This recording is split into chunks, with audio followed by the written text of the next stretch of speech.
Так, я вернулся сейчас.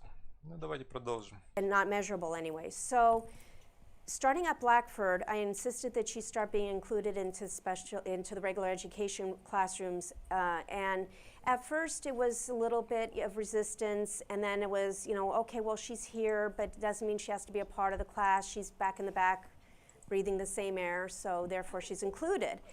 And so we had to really work at home to keep her up with her peers, because I had taught her how to read before she was in kindergarten, and she still had that stigma of that she wasn't able to learn.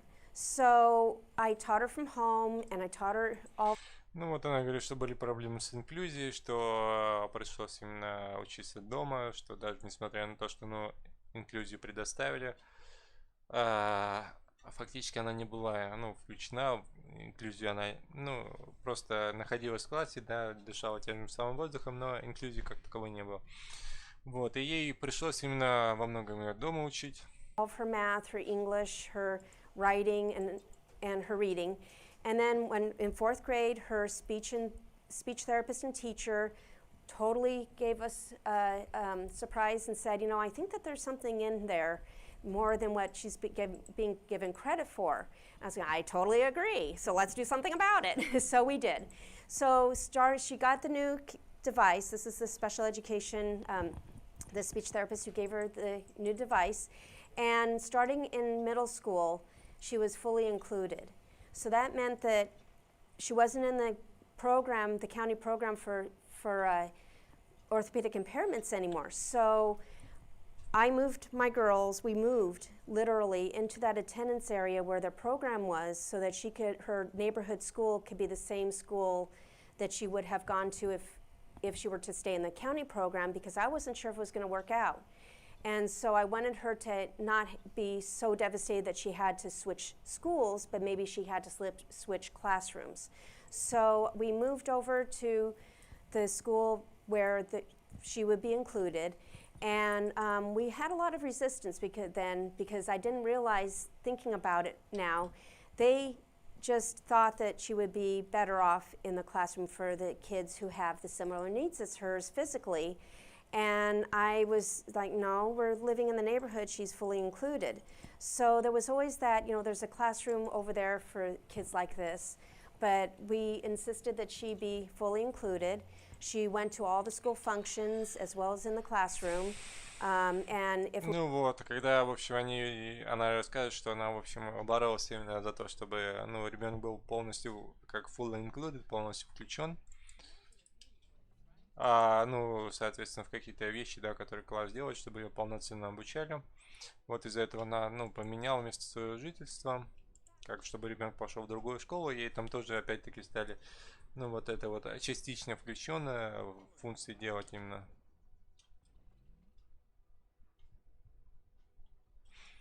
То есть неполноценно включали именно в жизнь сообщества.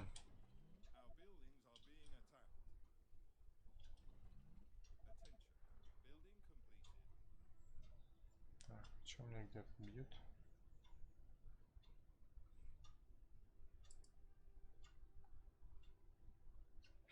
Ну вот, в общем, да. It was after school, I was there with her. We were very, very visible around campus.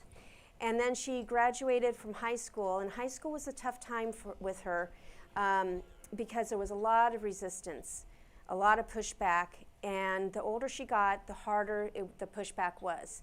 And then Stephanie will be telling you some stories from high school, but basically they couldn't believe that she was getting good grades, that she was doing as well as she was. I was doing her work for her. Вот, и потом, в общем, когда Стефани, fully included стала, не особо верили, что она это, делает сама уроки, что она сама вот эти вот вещи делает. Все тут. А как? Ну ладно. We were cheating. Да, в общем. В общем, да, что они обманывают, что мать делает за нее уроки, вот это вот, потому что у нее диагноз как mental retardation стоит. She was asked to do papers over, to do class over, to do tests over. on a tape recorder with a lawyer right there. They told me that we were cheating and that we were.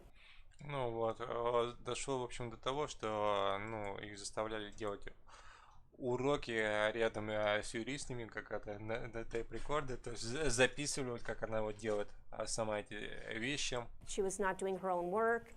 And so it took a lot of pushing and a lot of advocacy on my part to be able to keep her in an inclusive environment.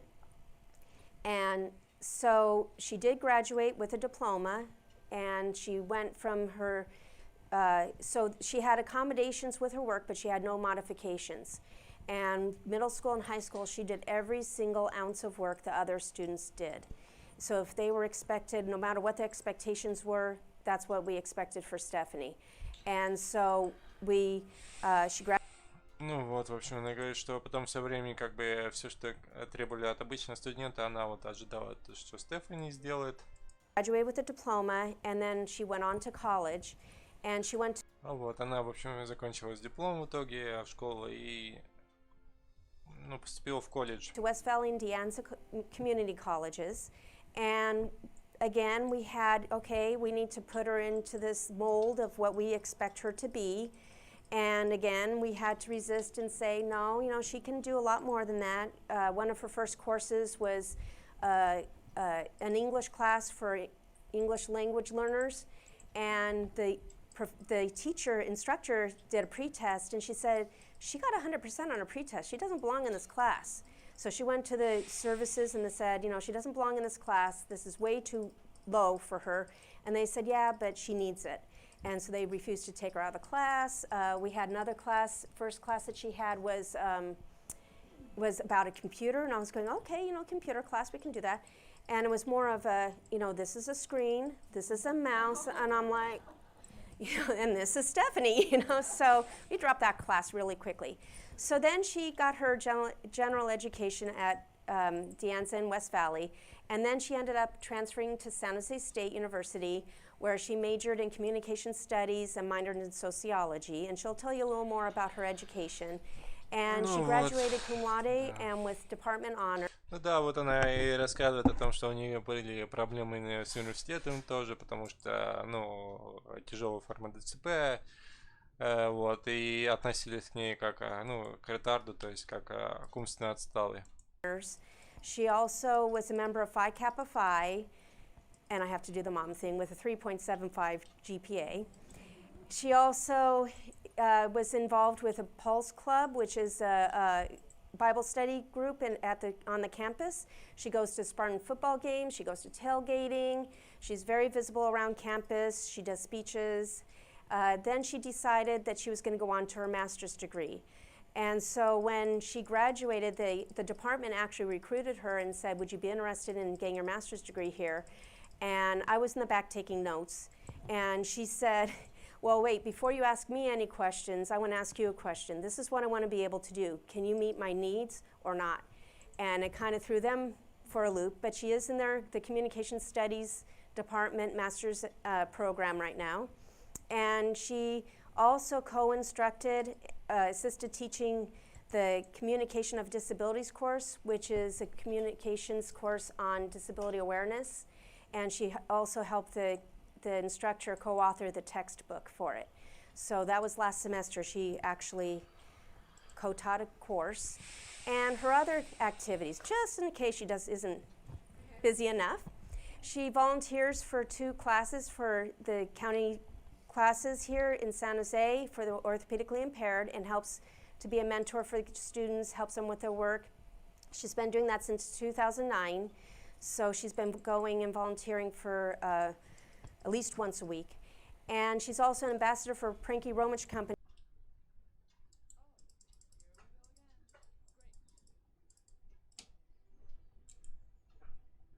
which is a company that makes her device. And so she does a lot for them. She does conferences and helps them, and is a mentor for children. And Чего? Да мне надо тут кое-что сделать, сейчас я попозже.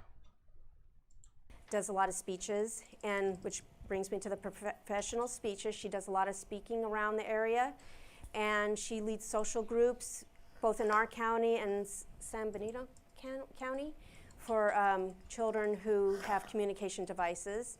She's a mentor for a lot of kids, and so we are helping kids as volunteers through the school system and supporting the school. It's important to also support the school, and so we're out there if anybody needs support with any of their students with communication devices.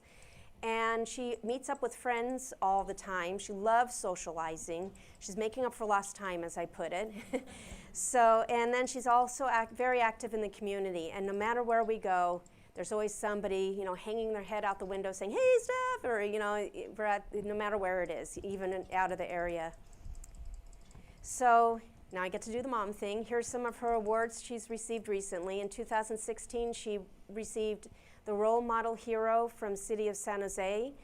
And in 2017, at her graduation from San Jose State, she received the Marie Carr Award in Scholarship.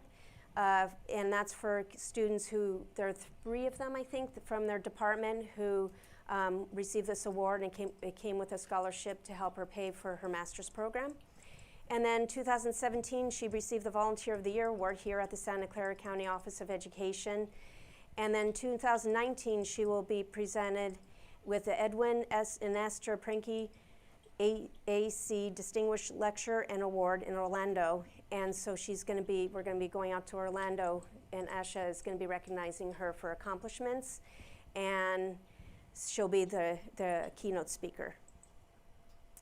So now I'm going to turn it over to Stephanie, and she's going to tell you a little bit about herself and her perspective of inclusion.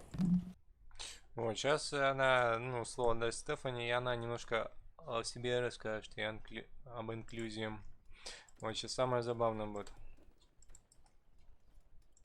And what she has studied.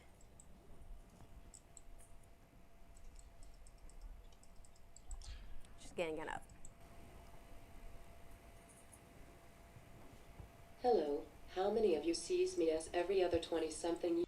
Вот, забавный вот этот вот разговорный аппарат, потому что, соответственно, речевые функции плохо работают. Соответственно, слова плохо выговаривают и не понимают ее, то есть проблемы с коммуникацией идут, и именно поэтому вот эту вот ментальную ретардацию и ставят, потому что не можешь общаться. Вот, и именно поэтому, да.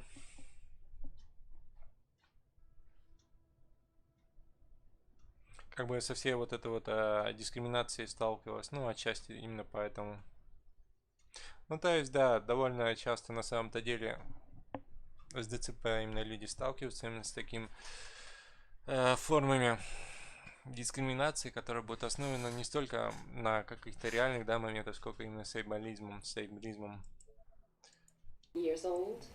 Well, I do. I'm Stephanie Faso, and I am earning my master's degree at San Jose State in Communication Studies, specializing in the cultural communication of people with significant physical and speech differing abilities, and their autonomy, independence, and sense of self. If I were to ask anyone that I know about myself, they'd probably say that I enjoy initiating and engaging in all types of conversations. Today I will be focusing on why I have cerebral palsy, ableism, my perspectives on the integration, and my experiences of being in the educational system. First, I'd like to discuss the disorder I have, to give you some type of medical background of myself. What I have is called severe Athetoid cerebral palsy. It's defined as having mixed muscle tone, having the limited ability to sit in an upright position without proper support, having minimal balance, and having involuntary muscular movements. Since my cerebral palsy is severe, I have moderate to minimal gross, fine, facial, and oral motor abilities. Cerebral palsy, however, has possible issues that accompany with cerebral palsy, such as intellectual limitations, learning difficulties, vision and/or hearing differences, verbal limitations, seizures, digestive issues, anxiety and/or depression, lack of bladder and/or bowel control, and sleeping challenges. Obviously, I do not have all of those issues, but I've experienced many of them. However, I have many more abilities than disabilities, definitely. My cerebral palsy was caused by oxygen deprivation before, during, and after my birth. I had no heartbeat for 24 minutes, and they had trouble inserting the ventilator, since I had double collapsed lungs that were stuck together. After attempting 19 minutes, they were finally able to successfully insert the ventilator. Then they rushed me to Stanford, which is a hospital that has advanced medical technologies for the critically ill patients who require those advanced medical technologies. They have one of the most advanced neonatal intensive care units. Therefore, they sent me to Stanford so that they could, possibly, save my life. They expected me to be in the hospital for 6 months. However, as we may know, I'm such a strong girl. I was there for 9 days, where I experienced 13 hours of non-stop seizures and was vent dependent for.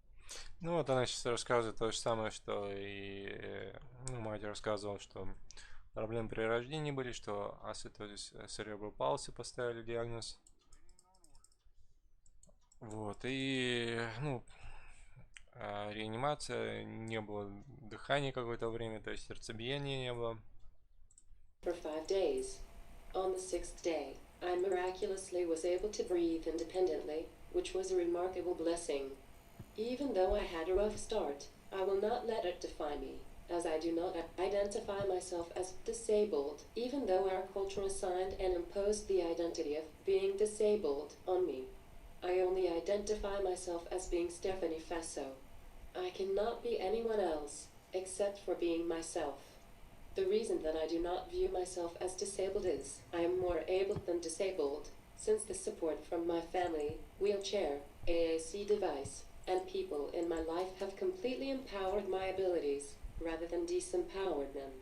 I don't see myself as disabled in all realms of life, as I see myself as a typical millennial in my educational life, professional life, love life, personal life, and spiritual life. So, I hold myself to the same standards as my peers without significant mobility and communicative differences. However, I have never wished that I did not have cerebral palsy, since it's one of the wonderful millions of pieces. Ну вот она говорит, она как бы не ассоциирует себя с тем, кем ее ассоциирует общество, то есть она не ассоциирует себя с инвалидом. Вот, но при этом она говорит, что она, все равно мечтает о том, чтобы у нее не было церебрального паралича. That make up who I am. I love, value, and accept who I am, as I am very thankful and humble for all the abilities that I actually do have. In spite that I have no issue with having this disability, we know that our culture is a different story. Our culture views those with differing abilities as special, atypical, not abled, special needs, and exceptional, which such labels reinforce, recreate, and reconstruct the exclusion of individuals with differing abilities from the hegemonic culture. Those with differing abilities have so many abilities, but they have to use accessible technologies and equipment for each individual's abilities in order to access and eventually empower those abilities that they actually do have. So, people with differing abilities are abled, but they need to have different, alternative ways of accessing those abilities. Therefore, those with differing abilities do not have special needs, nor are they any more special, exceptional, or atypical than people without differing abilities, because no human is more special or typical than anyone else, especially in our culture that supports and encourages diversity. So, it frustrates me whenever people think of me as just a wheelchair talker girl, rather than seeing me as a young lady who has many characteristics, who just so happens to use a supportive wheelchair full time and just needs to communicate differently from most people. Seems like people in society judge me for my disability, but I view my disability as a part of my life, among many other things. Speaking of our culture and society, I would love to discuss ableism and what ableism means in our everyday culture. As a part of my master's degree, I study ableism. So, I want to pass my knowledge. Ну вот, она именно с позиции логики сейчас объясняет вот эту вот дискриминацию, которая происходит в обществе по признакам инвалидности, и, говорит о том, что она именно, эйблизмом, изучением эйблизма занимается. ну, как part of her master degree, то есть, ну, как, knowledge to you. ну, высшее образование, да. Ableism can be described as the oppression against people with differing abilities. It can be discrimination, prejudice, and prejudgments toward people who have differing abilities, because the social location of disabled individuals with differing abilities is not in the privileged group. Ableism is similar. Вот, она говорит, что фактически эйблизм возникает, потому что оно социальный статус инвалидов, оно не привилегированный, он социальный статус. Ну и эйблизм может быть, ну как, да. To other oppressions, such as racism, sexism, Ну вот, и эйблизм, он как и расизм, ageism, and эйджизм, homophobia, гомофобия. where ableism has differing avenues to be expressed. Вот, и просто эйблизм это такая же форма дискриминации, которая возникает. Единственное, что она просто по какому-то другому поводу возникает. То есть, если национализм по национальности, расизм по расе, ну вот, The avenues would be considered ideas, expectations, overgeneralizations, attitudes, practices, environmental barriers, inaccessibility, microaggressions, and/or behavior. Ableism can be bold or subtle, intentional or unintentional. Ableism can be bold, such as the AAC communicators' support systems take their AAC devices away for no apparent reason. Ableism can be expressed in a subtle way, such as families who have children with disabilities tend to refer to them as someone's burden. What I noted is that there is a binary of expectations toward people with disabilities. The culture sees those with differing abilities as special and inspirational, or being less. This binary of expectations does not allow the culture to see people who have disabilities as just people. The power of people without disabilities gives permission and the right to scribe. ну вот она говорит о том, что фактически наша культура видит людей с инвалидностью как особенных или как, ну, inspirational, но не как просто банальных людей, и что фактически форма дискриминации возникает. Set and reinforce the expectations toward people who have disabilities. Therefore, when people refer me as special or inspirational, those labels impose on me, which denies the fact that I'm like any human who makes mistakes now and then. I feel that I should be this wholesome person because of those labels, even though everyone knows that everyone makes not the brightest decisions every now and then. I used to resist the labels, such as special and inspirational, by making not so wise decisions. My grades suffered because of those decisions. Although I wanted to fight against those labels in the past, now I view these types of encounters of people expecting me to be special or inspirational as an opportunity for me to educate them that I'm not that special. Sometimes I feel like I'm a broken record, as I always tell people that I'm a typical millennial, except that I just have a wheelchair, have a speech device to communicate on, and need support with my personal care needs, that's all. It is not that complicated. These avenues of ableism reinforce, recreate, and reconstruct the force from people without disabilities to exclude those who have disabilities from institutions, societal sectors, and society at large, just like what those labels do. The other extreme expectations toward people who have disabilities generally are lowered, less important, and less valued than the overall societal expectations for those without disabilities, which derives from ableism. Ableism develops the societal structure for people without disabilities to become and maintain more privilege for those who have disabilities. Therefore, people without disabilities set lower expectations because they believe they are less. These expectations would be anywhere from people who have disabilities should be less educated, to less wise, to less experienced, to less knowledgeable, to less... Ну вот она говорит, что эйблизм фактически он предполагает то, что люди с инвалидностью, они ну, менее образованные, более тупые, меньше способны сделать. emotionally mature, to less value. Вот, менее ценны и менее эмоционально какая-то повзрослевшая. To less mentally independent, to less important than their non-disabled counterparts. Вот что менее важны, нежели ну, здоровые люди. So, The expectations communicate to people with differing abilities believe that they are uneducated, naive, inexperienced, not knowledgeable about life, emotional needy, less than valuable, incompetent to make decisions independently, and unimportant. Those with differing abilities become less since they believe the aspects of ableism are accurate. This phenomena is called internalized ableism, as internalized ableism is directly related to ableism, which implies that people who have disabilities believe the products of ableism are true.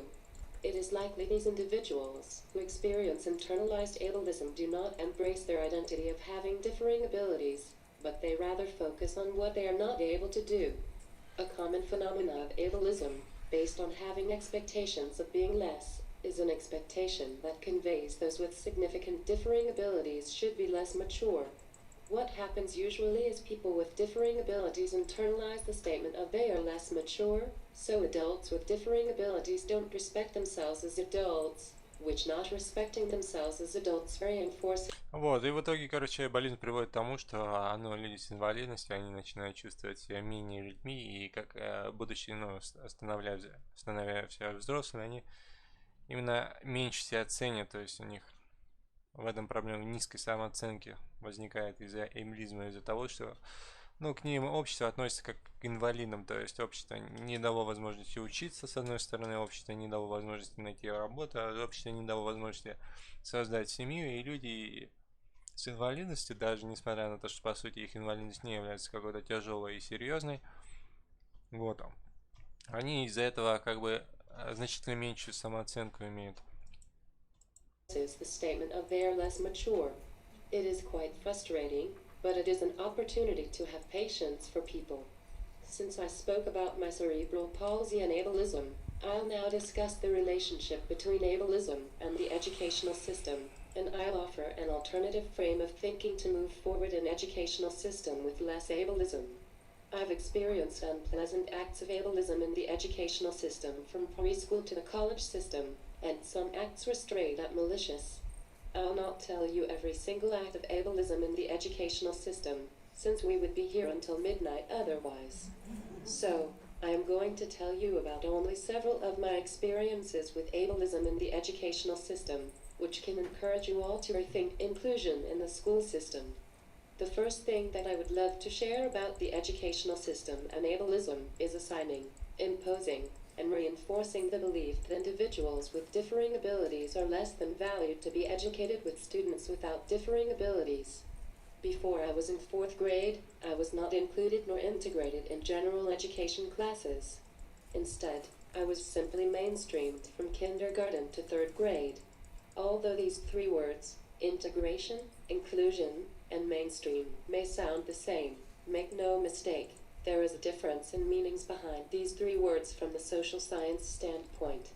The meanings behind these three words are socially constructed. Including children with disabilities implies that just adding children who have disabilities to do the same or similar work as their non-disabled peers. With inclusion, those who do not have disabilities are not responsible for adjusting their communication nor interaction to accommodate their cohorts who have disabilities, even though individuals who have differing abilities often adjust to their non. Вот, она сейчас, разница между типами инклюзии, как я понимаю, говорит, что техническая инклюзия, в прямом смысле понимания этого слова, она говорит о том, что не надо именно обществу подстраиваться под человека с инвалидностью. Вот, что человек с инвалидностью может полноценно жить в обществе, и она говорит, что этот подход неправильный. То есть надо не просто инклюзией заниматься, а надо именно общество, учить к людям с инвалидностью каким-то образом иной подход делать. То есть не изолировать, да, с одной стороны, как, в институты помещать, как там вот институт говорит. Вот, но именно другой подход использовать. Including those who have differing abilities focuses on just adding those with differing abilities in the environments typically for people without differing abilities, but those environments are still non-disabled people's territories. Whereas, mainstreaming implies that those who have disabilities act as if they are visitors to the environment to a setting of those without disabilities, and not necessarily have to do same or similar work as their non-disabled counterparts. Integrating children who have disabilities implies that those without disabilities and students who have disabilities can accommodate to each other in order to have the most meaningful interactions for everyone involved. Think about our relationships with people, like friendships, romantic relationships, and even marriages. We have to accommodate to each other's individual needs to work together as a team. The same goes for the relationships between those with differing abilities and individuals who don't have differing abilities, as integration allows and enables that everyone works together in unity. There's no division between students with differing abilities and students without differing abilities.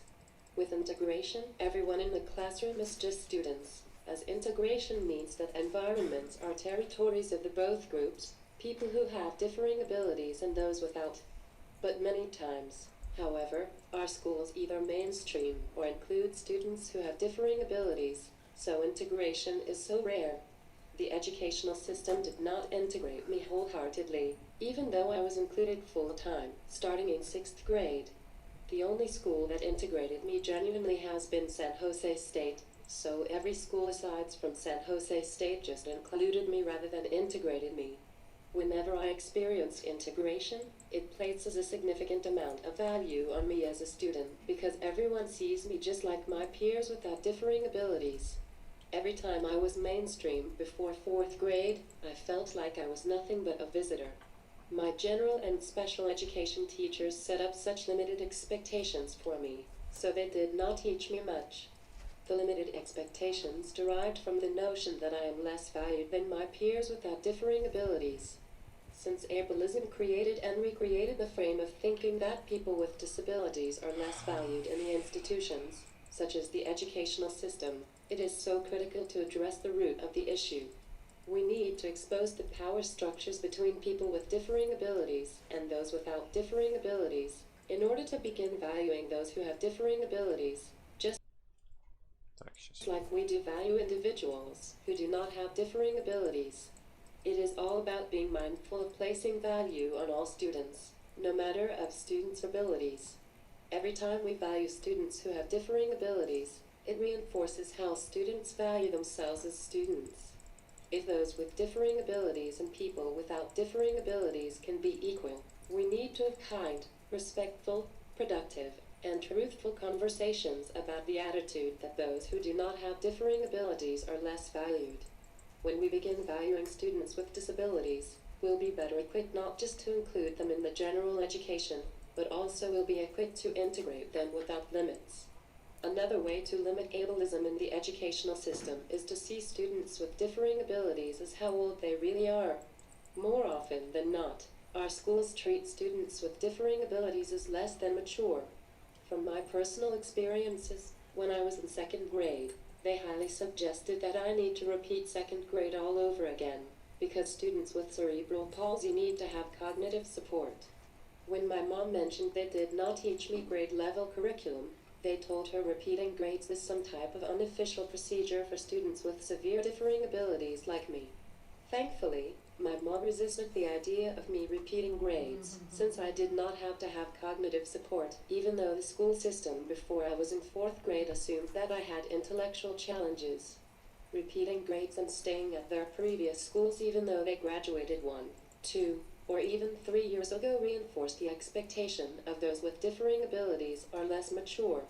When a student with differing abilities who is 13 years old and is in elementary school still, it creates and recreates the message that the students with differing abilities are less mature than their peers without differing abilities. Adolescents are so different from the students from elementary schools, and they have differing social needs. So, adolescents who have differing abilities at elementary schools do not have their peers who are the same ages to interact with, which produces and reproduces their social and emotional difficulties.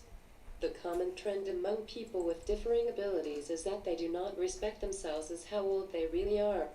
For example, many adults with cerebral palsy text me to say hi, and I don't answer quickly because I have countless priorities. Then they write me a couple of hours later to say hi again. There is something that tells me their maturity needs some support. I cannot help but to think, what if institutions, such as educational systems, integrated them? What if schools integrate everyone, no matter of their abilities, with each other's age. Would people with differing abilities have less social and emotional difficulties if the educational systems would stop delaying a student's development? We can support our students by encouraging the educational system to respect students with differing abilities as their age, so they can internalize the expectation for them to be mature. Advocating for students who have differing abilities to be with their peers who are the same ages can produce and reproduce having healthy social and emotional development. The last way that I would like to share about ableism in the education system that we need to be mindful of is the assumption that people who have differing abilities are less competent. There are so many times that education system deemed me as less competent until I started to go to San Jose State. Sure, I had several supportive teachers who believe in me, but I never had the whole educational system cohesively that expected competency from me until I started earning my bachelor's at San Jose State, where I was really challenged for the first time in my education journey. My professors have integrated me by treating me as an actual student, rather than differing abled one. They have the same exact expectations of me, as they do with the rest of their students. By integrating me, it makes me feel important as a part in the educational system for the very first time. Although I feel really thankful that San Jose State believed that I am competent, in all the years that I was mainstreamed and included, I felt that I was a non-disabled student's territory and I was an outsider because of I have differing abilities. The message of being incompetent in the educational system produced and reproduced so much insecurities. In my mind, I thought I'm as competent as my cohorts without differing abilities, but a part of my mind believed that I was less competent. But often the message that I am incompetent was other than the truth. In high school, my school aides and teachers reinforced the message that I was not competent enough by believing that I cheated on my work, since I have severe cerebral palsy, making me do my schoolwork again, threatening to fail me, and talking about how I am not competent enough in front of me. I psychologically blocked out many of the details, which I feel thankful for. But what I would like to share with you is to be mindful of the message that students with differing abilities are less competent. Every time you hear that message, you have a choice to speak up or be silent. Whenever you speak up against the message, it will plant the seeds in people's minds even though sometimes they think they have a valid reason why people with differing abilities are less competent. Sometimes we do not see what happens to the seeds that we planted, but other times we have the privilege to see what happens to the seeds. Speaking up against the message that students with differing abilities are incompetent is our social responsibility, especially when students with differing abilities don't have a space where their voice can be heard. So, today we spoke why I have cerebral palsy, ableism, and how integration works. Most definitely, by being with others who don't have differing abilities, it has enhanced and enriched my life in so many wonderful ways. I know, without inclusion, I'd be at a different place in my life, certainly. I'd like to wish good luck to all of you by being mindful of integration.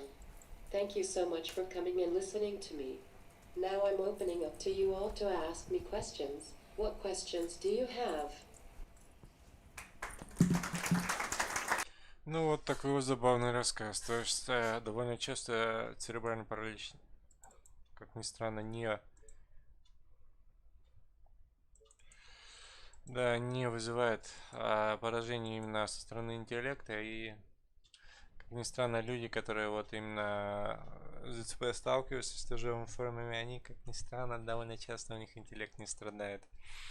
Вот. То есть они нереальные сложности просто в коммуникации испытывают, именно потому что контролировать тело крайне сложно.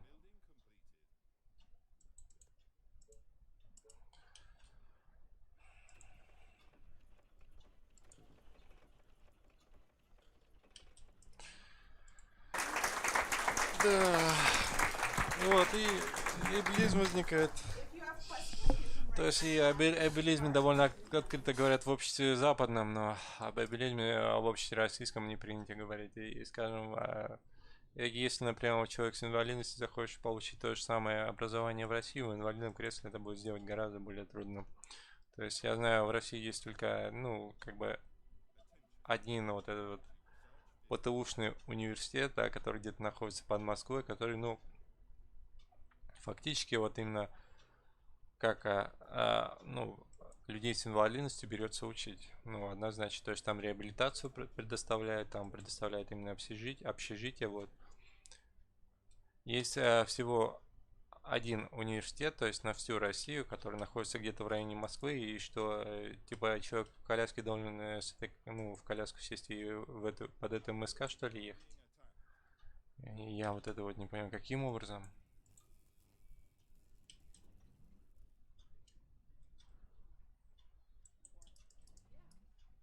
Что произошло? И каким образом? Я вот этого не понял, да. Ну, опять, короче, проиграли, да. Злая игра, да. Требует много внимания. Внимания много нету. Там где-то зомбик тут зарезался, один подбежал, это сожрал, это сожрал, это сожрал. Снова проиграли. Ладно, в общем. Да, относительно эйблизма. Да, вот. С проявлениями эйблизма довольно активно в западном обществе борются, но ну, вот такие вот личности. А когда дело доходит до проявления эйблизма в обществе российском, конечно, российское общество, да, жутко не понимает. То есть у нас понимание того, что и люди в инвалидных колясках тоже люди, и это вероятность того, что ну, в инвалидной коляске окажешься, она довольно высока на самом деле у самого обычного человека, и это все неизбежно. Вот, в нашем обществе этого нету, да, и что фактически это даже не дело случая, это дело просто того, когда это произойдет, вот в чем дело. И то есть, ну, спинальные травмы центральной нервной системы, травмы конечности, это все неизбежно, то есть это не вопрос того, даже случится это или не случится, это вопрос, когда это случится, в начале жизни человека, да, ему меньше повезет, или же в конце его жизни, тогда ему больше повезет, потому что, ну, в конце жизни уже как-то жизнь-то прошла, все равно, все уже как бы, ну, то, что хотел сделать, основное уже сделал, и там-то что роптать в старости, да, а если в молодости, вот как у девушки там ЗЦП случилось, что делать тогда? Вот что делать тогда, если ретардацию, вот прям в диагнозе пишут и говорят, что ты умственно отсталый, да, тебе нельзя там учиться. Вот, и у кого будет такая вот мать тоже, кому еще повезет с такой матерью, да, которая будет каким-то образом это все ну, добиваться, расталкивать, каким-то образом инклюзию заставлять государственные органы делать, каким-то образом судиться с ними, со всеми, менять школы, да, когда эта инклюзия не эффективна, по ее мнению. Вот, это все, конечно, довольно интересные и довольно глубокие вопросы.